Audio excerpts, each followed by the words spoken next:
Hello everyone, welcome back to my YouTube channel. ಇವತ್ತಿನ ಗೌರಿ ಕಲ್ಯಾಣ episode ಅಲ್ಲಿ ಏನೇನೆಲ್ಲ ಆಯ್ತು ಅಂತ ನಿಮ್ಗೆ ಕಂಪ್ಲೀಟ್ ಆಗಿ ಡೀಟೇಲ್ಸ್ ಬೇಕಂತಂದ್ರೆ ಈ ವಿಡಿಯೋನ ಫಸ್ಟ್ ಇಂದ ಕೊನೆವರೆಗೂ ನೋಡ್ಬೇಕಾಗುತ್ತೆ. ಫಸ್ಟ್ ಇಂದ ಕೊನೆವರೆಗೂ ನೋಡಿದ್ರೆ ಮಾತ್ರ ನಿಮ್ಗೆ ಕಂಪ್ಲೀಟ್ ಆಗಿ ಡೀಟೇಲ್ಸ್ ಸಿಗುತ್ತೆ. ಹಾಗೆ ನನ್ನ ಚಾನಲ್ನ ಸಬ್ಸ್ಕ್ರೈಬ್ ಮಾಡ್ಕೊಳ್ಳಿ, ಹಾಗೆ ನನ್ನ ಚಾನಲ್ಗೆ ಸಪೋರ್ಟ್ ಮಾಡಿ ಅಂತ ನಾನು ನಿಮ್ಮ ಹತ್ರ ಕೇಳ್ಕೊಳ್ತಾ ಇದ್ದೀನಿ. ಸೊ ಕಳೆದ ಎಪಿಸೋಡ್ ಅಲ್ಲಿ ನಾನು ಆಲ್ರೆಡಿ ಹೇಳಿದ್ದೆ, ಮೋನಿಕಾಗೆ ಅನಿಕೇತು ಪಪ್ಪಾಯ ಮತ್ತೆ ಪೈನಾಪಲ್ ತಿನ್ಸಿರ್ತಾನೆ. ಸೊ ಆ ವಿಷಯ ಮನೇಲಿರೋರೆಲ್ರಿಗೂ ಗೊತ್ತಾಗ್ಬಿಡುತ್ತೆ. ಸೊ ಅದಕ್ಕೆ ಮನೇಲಿರೋರೆಲ್ರು ಮೋನಿಕಾ ಪಪ್ಪಾಯ ತಿಂದಿರೋದ್ರಿಂದ ಅವಳ ಹೊಟ್ಟೆಯಲ್ಲಿರುವಂತಹ ಮಗುಗೆ ಏನಾದ್ರು ಪ್ರಾಬ್ಲಮ್ ಆಗಿರುತ್ತಾ ಅಂತ ಹೇಳ್ಬಿಟ್ಟು ಡಾಕ್ಟರ್ಗೆ ಕರ್ಸೋದಕ್ಕೆ ಪ್ಲಾನ್ ಮಾಡ್ತಾರೆ. ಹಾಗೆ ಅದಕ್ಕೆ ಮೋನಿಕಾ ಇದ್ಬಿಟ್ಟು ಇಲ್ಲ, ನಾನು ಹಾಸ್ಪಿಟಲಿಗೆ ಬರೋದಿಲ್ಲ ಅಂತ ಹೇಳ್ತಾಳೆ. ಸೊ ನೀನೇನು ಹಾಸ್ಪಿಟಲಿಗೆ ಹೋಗೋ ಅವಶ್ಯಕತೆ ಇಲ್ಲ, ಡಾಕ್ಟರ್ನೇ ನಾವು ಮನೆಗೆ ಕರೆಸ್ತೀವಿ ಅಂತ ಹೇಳ್ಬಿಟ್ಟು ವಿವೇಕ್ ಹೇಳ್ತಾರೆ ಡಾಕ್ಟರ್ಗೆ ಫೋನ್ ಮಾಡು ಅಂತ. ಸೊ ವಿವೇಕ್ ಡಾಕ್ಟರ್ಗೆ ಫೋನ್ ಮಾಡಿ ಮನೆಗೆ ಬರೋದಕ್ಕೆ ಹೇಳ್ತಾನೆ.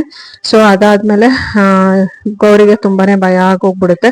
ಯಾಕಂದ್ರೆ ಮೋನಿಕಾ ಪ್ರೆಗ್ನೆಂಟ್ ಅಂತ ಸುಳ್ಳು ಹೇಳಿ ಅನಿಕೇತ್ಗೆ ಮದ್ವೆ ಮಾಡ್ಕೊಂಡಿರೋದ್ರಿಂದ ಆ ವಿಷಯ ಗೌರಿಗೂ ಗೊತ್ತಾಗಿರೋದ್ರಿಂದ ಸೊ ಆ ಡಾಕ್ಟರ್ ಬಂದು ಇವಳನ್ನ ಚೆಕ್ ಮಾಡ್ಬಿಟ್ರೆ ಅವಳು ಪ್ರೆಗ್ನೆಂಟ್ ಅಲ್ಲ ಅಂತ ಗೊತ್ತಾಗ್ಬಿಡುತ್ತೆ. ಸೊ ಮನೆಯವರೆಲ್ಲರಿಗೂ ಗೊತ್ತಾಗುತ್ತೆ ಅಂತ ಹೇಳ್ಬಿಟ್ಟು ಗೌರಿಗೆ ತುಂಬಾನೇ ಭಯ ಆಗುತ್ತೆ. ಹಾಗೆ ಮೋನಿಕಾನ ಅಲ್ಲಿಂದ ಎಳ್ಕೊಂಡ್ಬಂದು ದರ ಎಳ್ಕೊಂಡು ರೂಮಿಗೆ ಬಂದ್ಬಿಟ್ಟು ಆ ರೂಮಲ್ಲಿ ಬಾಗ್ಲು ಹಾಕೊಂಡು ಮೋನಿಕಾ ಹತ್ರ ಮಾತಾಡಕ್ ಸ್ಟಾರ್ಟ್ ಮಾಡ್ತಾಳೆ. ಮೋನಿಕಾ ಗೌರಿಗೆ ಬೈಯಕ್ ಸ್ಟಾರ್ಟ್ ಮಾಡ್ತಾಳೆ, ಯಾಕೆ ನನ್ನನ್ನು ಆತರ ಎಳ್ಕೊಂಬಂದೆ ನೀನು ಅಂತ. ಅದಕ್ಕೆ ನೀನು ಇವಾಗ ಮುಚ್ಚಿಟ್ಟಿರುವಂತಹ ಸುಳ್ಳು ಎಲ್ಲ ಆಚೆ ಬಂದ್ಬಿಡುತ್ತೆ. ನೀನು ಪ್ರೆಗ್ನೆಂಟ್, ಇವಾಗ ಡಾಕ್ಟರ್ ಬಂದ್ರೆ ಪ್ರೆಗ್ನೆಂಟ್ ಅಲ್ಲ ಅಂತ ಗೊತ್ತಾಗುತ್ತೆ, ಎಂತ ಕೆಲಸ ಮಾಡ್ಕೊಂಡ್ಬಿಟ್ಟೆ ಮೋನಿಕಾ ಅಂತ ಹೇಳ್ಬಿಟ್ಟು ಮೋನಿಕಾಗೆ ಬೈತಾ ಇರ್ತಾಳೆ. ಆದ್ರೆ ಮೋನಿಕಾ ಅದಕ್ಕೆಲ್ಲ ಏನು ತಲೆ ಕೆಡಿಸ್ಕೊಳಲ್ಲ. ಅಮ್ಮ ಮದ್ವೆ ಆಗೋ ಟೈಮಲ್ಲಿ ಹೇಳಿದ್ರು ನಿನ್ಗೆ ನನ್ನನ್ನ ಚೆನ್ನಾಗಿ ನೋಡ್ಕೊ, ತಾಯಿ ಸ್ಥಾನದಲ್ಲಿ ನಿಂತ್ಕೊಂಡು ನೋಡ್ಕೊ ಅಂತ. ಸೊ ನೀನ್ ಇರ್ಬೇಕಾದ್ರೆ ನಾನೇ ಟೆನ್ಷನ್ ಮಾಡ್ಕೋಬೇಕು, ನನ್ಗೆ ಯಾವ್ದೇ ಕಷ್ಟ ಬಂದ್ರು ನೀನ್ ನನ್ನನ್ನ ಬಚಾವ್ ಮಾಡ್ತೀಯ ಅನ್ನೋ ಕಾನ್ಫಿಡೆನ್ಸ್ ನನ್ಗಿದೆ ಅಂತ ಹೇಳ್ಬಿಟ್ಟು ಮೋನಿಕಾ ಹೇಳ್ತಾಳೆ. ಆದ್ರೆ ಗೌರಿಗೆ ತುಂಬಾನೇ ಕೋಪ ಬಂದ್ಬಿಡುತ್ತೆ. ಸೊ ನೀನ್ ಮಾಡೋ ತಪ್ಪನೆಲ್ಲ ಮುಚ್ಚಾಕೋದು ನನ್ ಕೆಲ್ಸ ಅಲ್ಲ. ಸೊ ಆಗಿರೋ ತಪ್ಪನ ಯಾವ ತರ ಸರಿ ಮಾಡ್ಬೇಕು ಅನ್ನೋದು ಅಷ್ಟೇ ನಂದು ಕರ್ತವ್ಯ. ಸೊ ನೀನ್ ಏನೇ ತಪ್ಪು ಮಾಡಿದ್ರು ನೀನನ್ನೆಲ್ಲ ಮುಚ್ಚಾಕೊಂಡು ಹೋಗ್ತೀನಿ ಅಂತ ನೀನ್ ಆತರ ಭ್ರಮೆಯಲ್ಲಿ ಇರ್ಬೇಡ ಅಂತ ಹೇಳ್ಬಿಟ್ಟು ಮೋನಿಕಾಗೆ ಗೌರಿ ಬೈಯೋದಕ್ಕೆ ಸ್ಟಾರ್ಟ್ ಮಾಡ್ತಾಳೆ. ಸೊ ಆಮೇಲೆ ಮೋನಿಕಾನು ಕೂಡ ಡಾಕ್ಟರ್ ಬಂದ್ರೆ ಏನಾಗುತ್ತೆ ಅಂತ ಹೇಳ್ಬಿಟ್ಟು ಗೌರಿ ಜೊತೆ ವಾದ ಮಾಡೋದಕ್ಕೆ ಸ್ಟಾರ್ಟ್ ಮಾಡ್ತಾಳೆ. ಸೊ ನೀನ್ ಇದೆಯಲ್ಲ, ನೀನೆಲ್ಲ ನೋಡ್ಕೊ, ನೀನೇ ಮ್ಯಾನೇಜ್ ಮಾಡು ಅಂತ ಹೇಳ್ಬಿಟ್ಟು ಗೌರಿ ತನ್ನ ಮೇಲೆ ಹಾಕೋದಕ್ಕೆ ಹೋಗ್ತಾಳೆ. ಸೊ ಆದ್ರೆ ಗೌರಿ ಅದ್ಯಾವ್ದೇ ರೆಸ್ಪಾನ್ಸಿಬಿಲಿಟಿ ತಗೊಳೋದಕ್ಕೆ ರೆಡಿ ಇರೋದಿಲ್ಲ. ಮೋನಿಕಾಗೆ ಕರೀತಾಳೆ, ಈ ವಿಷಯ ನೀನ್ ಮುಚ್ಚಿಟ್ಟಿದೆಯಲ್ಲ, ಹೆಂಗಿದ್ರು ಮದ್ವೆ ಆಗಿದೆ, ಮದ್ವೆ ಮನೆಯವ್ರ ಹತ್ರ ಎಲ್ಲ ಬಂದ್ಬಿಟ್ಟು ವಿಷಯ ಹೇಳು, ಏನಕ್ ಮುಚ್ಚಿಟ್ಟು ಮತ್ತೆ ಏನು ತಪ್ಪ ಮೇಲೆ ತಪ್ಪು, ಸುಳ್ಳು ಮೇಲೆ ಸುಳ್ಳು ಯಾಕೆ ಹೇಳ್ಕೊಂಡು ಹೋಗೋದು, ಮನೆಯವ್ರ ಹತ್ರ ಎಲ್ಲಾನು ಬಂದ್ಬಿಟ್ಟು ಹೇಳು ಅಂತ ಕೇಳ್ಕೊತಾಳೆ. ಆದ್ರೆ ಮೋನಿಕಾ ಅದ್ಯಾವ್ದಕ್ಕೂ ಒಪ್ಕೊಳ್ಳೋದಿಲ್ಲ. ಸೊ ನಾನಕ್ಕೆ ಬಂದ್ ಹೇಳಿ, ನಾನಿವಾಗ ನಿಜಾನ ಬಂದು ಹೇಳಿದ್ರೆ ಮನೆಯವರೆಲ್ರು ನಮ್ಮತ್ತೆ ನಿಮ್ಮತ್ತೆ ಎಲ್ರು ಸುಮ್ನೆ ನನ್ಗೇನ್ ಮಂಗಳಾರತಿ ಮಾಡಿ ಮನೇಲಿ ಕೂರಿಸ್ಕೊಳ್ತಾರ, ಮನೆಯಿಂದ ಆಚೆ ಹಾಕ್ತಾರೆ. ಸೊ ನಿಂದು ಪ್ಲಾನು ಕೂಡ ಅದೇ ಅಲ್ವಾ, ನಾನು ಈ ಮನೇಲಿ ಇರೋದು ನಿನ್ಗೆ ಇಷ್ಟ ಇಲ್ಲ ಅಲ್ವಾ, ಅದಕ್ಕೋಸ್ಕರ ನೀನ್ ಈ ತರ ನನ್ಗೆ ಹೇಳ್ತಾ ಇದೀಯ ಅಂತ ಹೇಳ್ಬಿಟ್ಟು ಗೌರಿಗೆ ಹೇಳ್ತಾಳೆ. ಸೊ ಅದಕ್ಕೆ ಗೌರಿ, ನಾನೇನು ನೀನು ಮನೆಯಿಂದ ಆಚೆ ಕಳಿಸ್ಬೇಕು ಅಂತಲ್ಲ, ಸುಳ್ಳು ಮೇಲೆ ಸುಳ್ಳು ಹೇಳ್ಕೊಂಡು ಎಷ್ಟ್ ದಿನ ನಾವು ಇದೇ ತರ ಇರಕ್ಕಾಗುತ್ತೆ. ಸೊ ಆಗಿರೋ ತಪ್ಪನ್ನ ಸರಿ ಮಾಡ್ಕೊಳ್ಳೋದಕ್ಕೆ ಇದೊಂದು ಒಳ್ಳೆ ಅವಕಾಶ ಸಿಕ್ಕಿದೆ, ಸೊ ಅದನ್ನ ಸರಿ ಮಾಡ್ಕೊಳ್ಳೋಣ ಅಂತ ಹೇಳ್ತಾಳೆ. ಆದ್ರೆ ಮೋನಿಕಾಗೆ ಹೋಗ್ಬಿಟ್ಟು ಇರೋಂತ ಸತ್ಯನ ಹೇಳೋದಕ್ಕೆ ಇಷ್ಟ ಇರೋದಿಲ್ಲ. ನೀನು ನನ್ನನ್ನ ಮನೆಯಿಂದ ಆಚೆ ಹಾಕೋದಕ್ಕೆ ನೀನ್ ಪ್ಲಾನ್ ಮಾಡ್ತಾ ಇದೀಯಾ, ಈ ಆಸ್ತಿ ಎಲ್ಲ ನೀನೇ ಅನ್ಭವಿಸ್ಬೇಕು, ಈ ಆಸ್ತಿಗೆಲ್ಲ ನೀನ್ ಒಬ್ಳೆ ಸೊಸೆ ಆಗಿರ್ಬೇಕು ಅನ್ನೋ ಸ್ವಾರ್ಥ ನಿಂದು, ಅದಕ್ಕೋಸ್ಕರ ನೀನ್ ಈ ತರ ಹೇಳ್ತಾ ಇದೀಯಾ.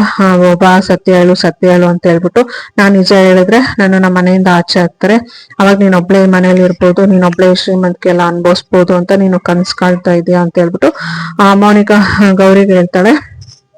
ಆಗ ಗೌರಿ ಹೇಳ್ತಾಳೆ, ನಾನು ಯಾವತ್ತಾದ್ರೂ ನಿನ್ಗೆ ಕೆಟ್ಟದನ್ನ ಬಯಸಿದೀನ ಮೋನಿಕಾ, ಯಾಕೆಷ್ಟು ಚೀಪ್ ಆಗಿ ನೀನ್ ಥಿಂಕ್ ಮಾಡ್ತಾ ಇದೀಯಾ, ಯಾಕೆಷ್ಟು ಕೆಟ್ಟದಾಗಿ ಮಾತಾಡ್ತಾ ಇದೀಯಾ.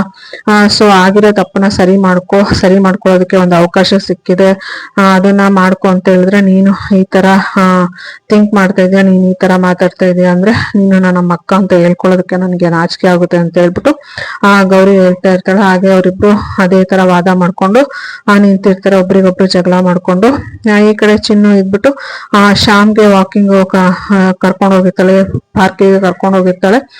ಸೊ ಅಲ್ಲಿ ಶ್ಯಾಮು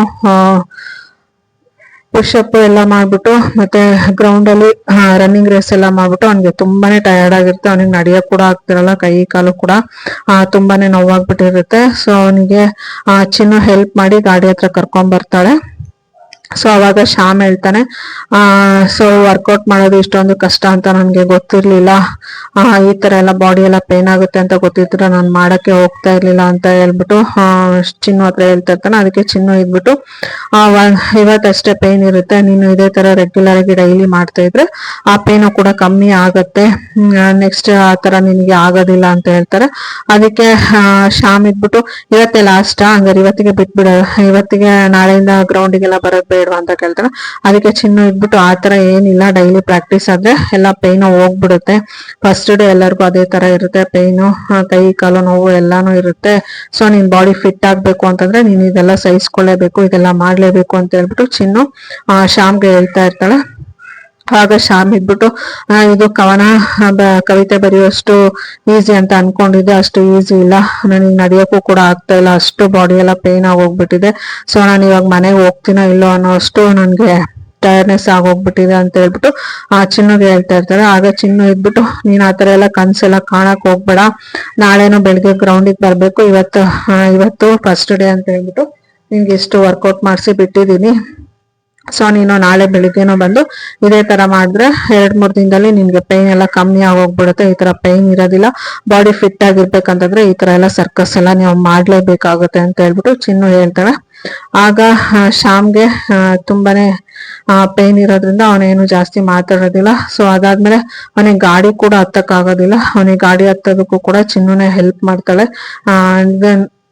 ಅದಾದ್ಮೇಲೆ ಗಾಡಿ ಮೇಲೆ ಕುತ್ಕೊಂಡು ಹೇಳ್ತಾನೆ, ನಾನು ನಾಳೆಯಿಂದ ವರ್ಕೌಟ್ ಮಾಡೋದಿಲ್ಲ ಅಂತ ಹೇಳ್ಬಿಟ್ಟು. ಅದಕ್ಕೆ ಚಿನ್ನು ಇದ್ಬಿಟ್ಟು ಬಂದಿಲ್ಲ ಅಂತಂದ್ರೆ ನಾನೇ ನಿಮ್ ಮನೆಗೆ ಬಂದ್ಬಿಟ್ಟು ನಿನ್ನನ್ನು ಎಳ್ಕೊಂಡ್ ಬಂದ್ಬಿಡ್ತೀನಿ ಅಂತ ಹೇಳ್ಬಿಟ್ಟು ಅವ್ನಿಗೆ ಎದುರಿಸ್ತಾಳೆ.